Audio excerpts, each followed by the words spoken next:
Ozium.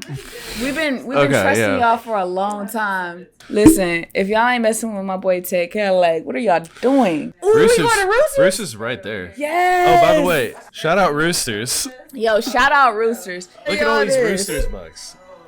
And that gold sauce. Oh my god. And like, bro, this shit is fire. In the TedTV studio today, we have Chelsea Pastel.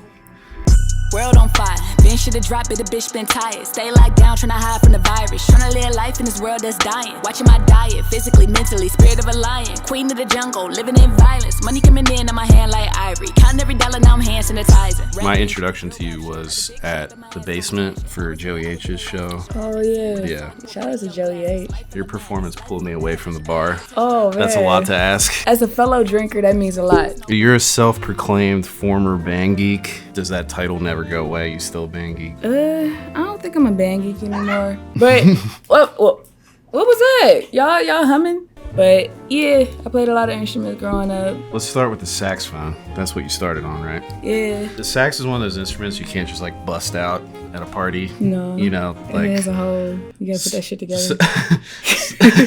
Like it drives me crazy even when people like bust out the guitar at the party. Like no one asked for that. So, you know. Or like when someone just starts freestyling. It's real unsolicited. Yeah. I never really wanted to play the saxophone. Mm-hmm. I played the saxophone to get into the Cleveland School of the Arts. We had the saxophone at home.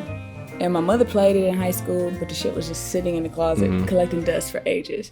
So I really wanted to get out of this strict Catholic school that I was in, right? And I'm like, she's like, what are you gonna do? I play the saxophone, like just show me how to play it, and I'll play it. And she like, and you gonna audition? I'm like, yeah, I will. So she showed me enough, and like I learned it in 2 weeks, enough to audition though. And you learned that in 2 weeks. Yeah. My God. Leaving niggas on red all this week.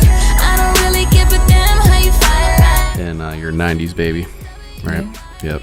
Big fan of the 90s. When you think of the 90s, what do you miss the most? I didn't have any type of anxiety in the 90s because I felt like everything was so very straight up, right, and pure. We didn't have as much access to everything. When you did things, you had to focus on them and just like do that one thing at a time. When certain shows would come on, it's like an event. Everybody get in there and watch the show. Everybody's focused on that. Right. But now that we have so many things coming at us at once, it's kind of hard to have that. I miss like the video games. Were you an N64 person? No, PS1. So like Crash Bandicoot. Yep. Yeah. Spyro the Dragon.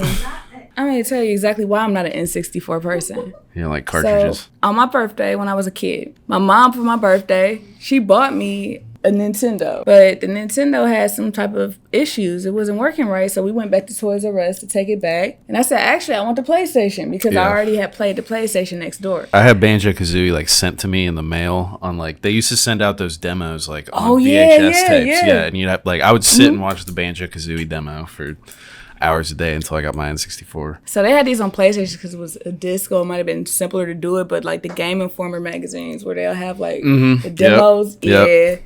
No, that was cool. I have a PSP that I hacked when I was like in high school.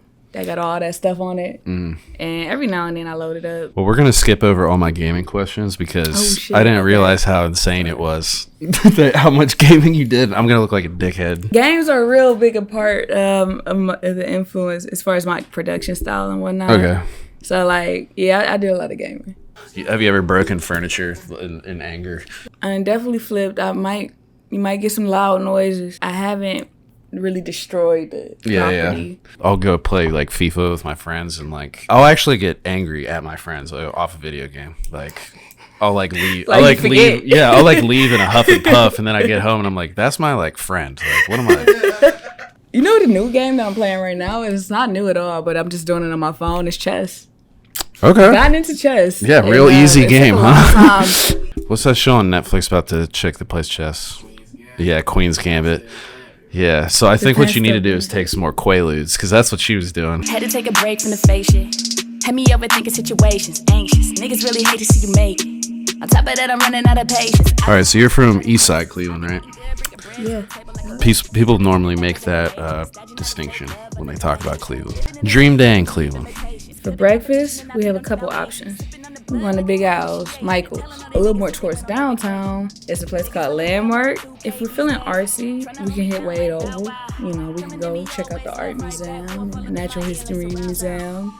Or if we're feeling like a little musical and scientific, we can go downtown and look at the Rock Hall or like your former employer. Yeah, you know, depending on the weather. If it's a summer day, we can hit Edgewater. We have like the Gordon Square area where there are a lot of different shops. If we trying to have a cool night, I really like Lost. I tried to burn my hit list, but focused on forgiveness. But y'all keep fucking up the moment we start doing business. Inconsistent, uncommitted, show up only when I'm winning. Bet the moment I take off, you posting pictures like we did it. You ain't did shit, you ain't. That's a Lost.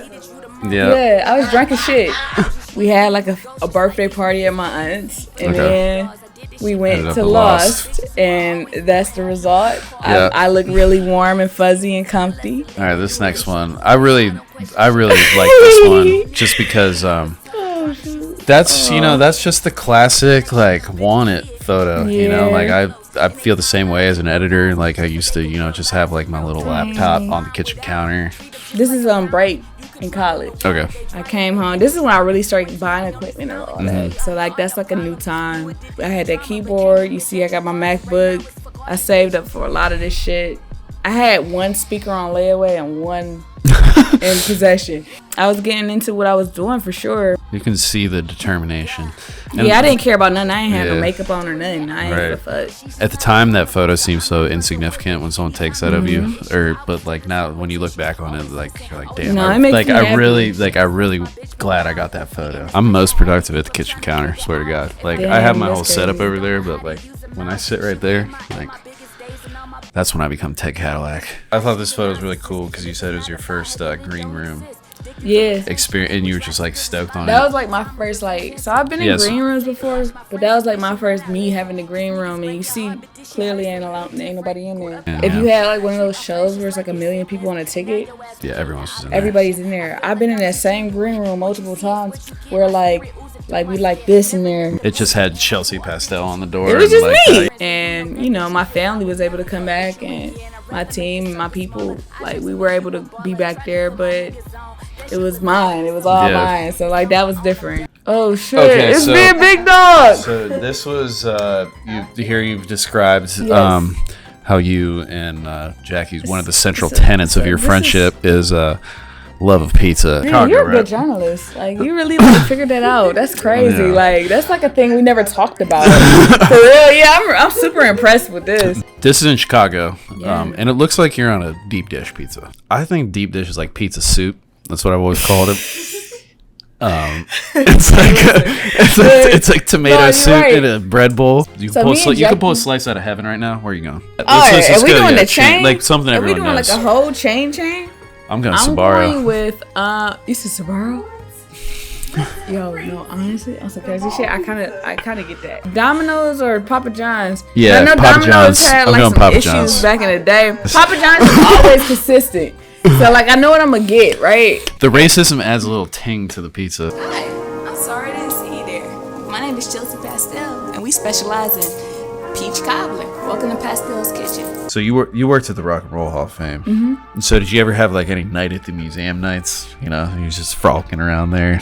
Shit starts coming to life. So before I worked there and just growing up as a kid, like we saw Michael Jackson. Like they had the mannequins dressed in his things from like the most iconic stuff that I grew up like. Right. Oh my God, like the pinstripe white suit, the blue shirt. They have that. They got the bad outfit with that biker looking black stuff. If you go further back, it's Biggie and Jay-Z and Crazy One. And then after that, it's the Beatles. So the way I look at it, when I worked there, that was kind of one of the best things that could happen to me because it taught me a lot about being an artist versus just making music, right? Yeah. You can see what makes them the actual rock star versus just them putting out a song. Mm-hmm. So like you can actually see because they're memorializing like objects about them, like not even their music. And you perform there. Yeah, and I'm actually about to perform there again. So one day they're gonna have the Chelsea Pastel Roosters Bucks hanging up in there from TedTV. Not the Roosters Bucks, man. This is crazy. At this point, just because you said that, I actually might throw a rooster bucks in my exhibit. Yeah, here, take 2, man. Take 2. Oh, thank you so much. Take another one. Here, another one. All right, you know what? Look, Rooster's bucks for you. For you. Look under your seat. There's Rooster's bucks.